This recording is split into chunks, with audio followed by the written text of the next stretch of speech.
The Vietnam War, a brutal conflict that lasted from 1955 to 1975, remains one of the most defining events of the 20th century. It involved North Vietnam, led by a communist government, and South Vietnam, supported by the United States and other anti-communist allies.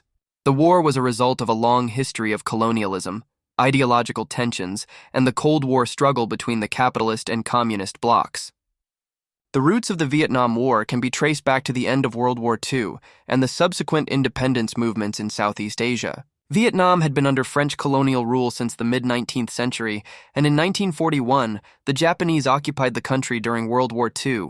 After Japan's defeat in 1945, the French attempted to reassert control, but they were met with resistance from the Viet Minh, a communist-led nationalist group led by Ho Chi Minh. The First Indochina War, 1946-1954, resulted in the defeat of the French at the Battle of Dien Bien Phu in 1954.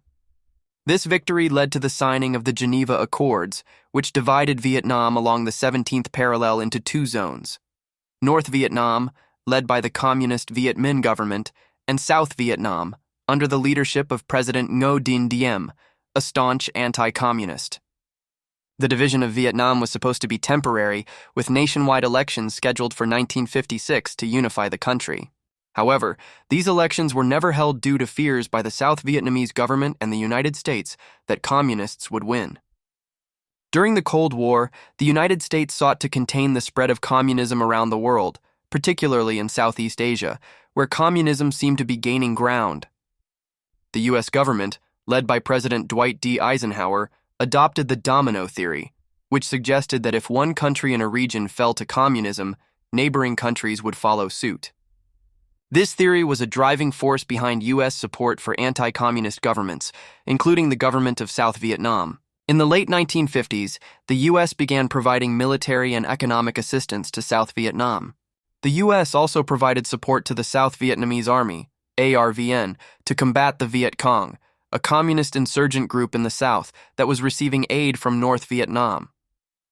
The Viet Cong, along with the North Vietnamese Army, NVA, became the main forces opposing the South Vietnamese government. The situation in Vietnam worsened, and by the early 1960s, President John F. Kennedy had committed more U.S. advisors and military personnel to South Vietnam. The U.S. was deeply concerned about the growing influence of communism in the region, and as a result, it sought to bolster the South Vietnamese government. On August 2, 1964, an incident occurred in the Gulf of Tonkin that would serve as the pretext for the full-scale involvement of the United States in the war. The U.S. claimed that North Vietnamese torpedo boats had attacked two U.S. destroyers, the USS Maddox and the USS Turner Joy, while they were conducting reconnaissance missions in international waters. In response, the U.S. Congress passed the Gulf of Tonkin Resolution, which granted President Lyndon B. Johnson the authority to use military force in Vietnam without a formal declaration of war. This resolution marked a significant escalation of U.S. involvement in the conflict. The U.S. began conducting regular bombing campaigns against North Vietnam, Operation Rolling Thunder, and sent combat troops to South Vietnam. By 1965, over 200,000 U.S. troops were stationed in South Vietnam, and the war had officially become a large-scale conflict between the U.S. and North Vietnam.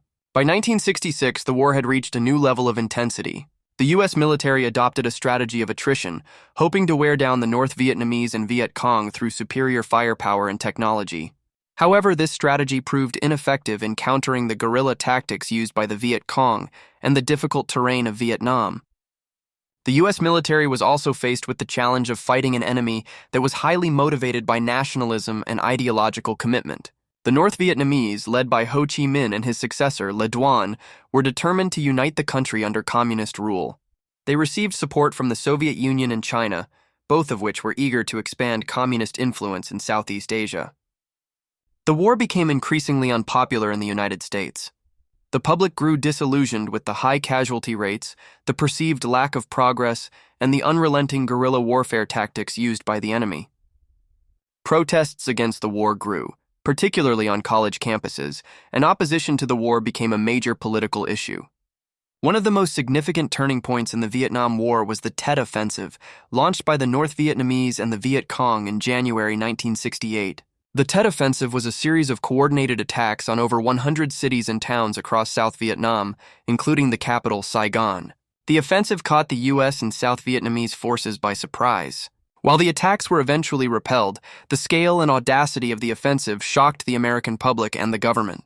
The media coverage of the offensive, which portrayed the intensity of the fighting and the high civilian casualties, led to a dramatic shift in public opinion.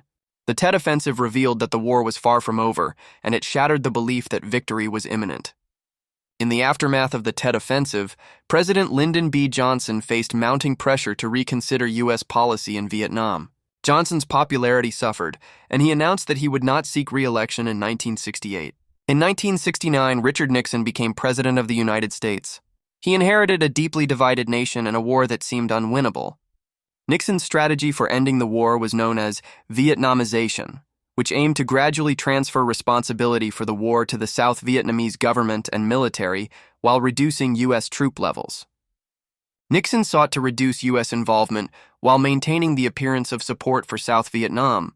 Under Nixon's plan, U.S. troop numbers in Vietnam began to decrease, and by 1972, there were fewer than 100,000 American soldiers in the country. However, Nixon also authorized the secret bombing of neighboring countries such as Cambodia and Laos, hoping to destroy North Vietnamese supply lines and sanctuaries in these areas.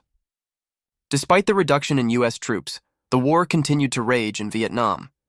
The South Vietnamese government, led by President Nguyen Van Thieu, was still heavily reliant on U.S. military and financial support. The North Vietnamese, meanwhile, were determined to achieve victory and unify the country under communist rule. After years of negotiations, the U.S. and North Vietnam finally reached an agreement in January 1973. The Paris Peace Accords called for a ceasefire, the withdrawal of U.S. forces from Vietnam, and the establishment of a political framework for peace. While the agreement was hailed as a diplomatic victory for the U.S., it did little to resolve the underlying political and military issues in Vietnam. The South Vietnamese government, despite the continued support of the United States, was still weak and vulnerable. The North Vietnamese government, under the leadership of Le Duan, resumed its military campaigns after the U.S. withdrawal, and the conflict soon escalated once again. By 1975, the South Vietnamese military was in a state of collapse. The North Vietnamese launched a final offensive in the spring of that year, capturing key cities in the south. On April 30, 1975, the North Vietnamese forces entered Saigon, the capital of South Vietnam, marking the end of the war and the fall of the South Vietnamese government. The unification of Vietnam under communist rule followed soon after, and the country was officially renamed the Socialist Republic of Vietnam.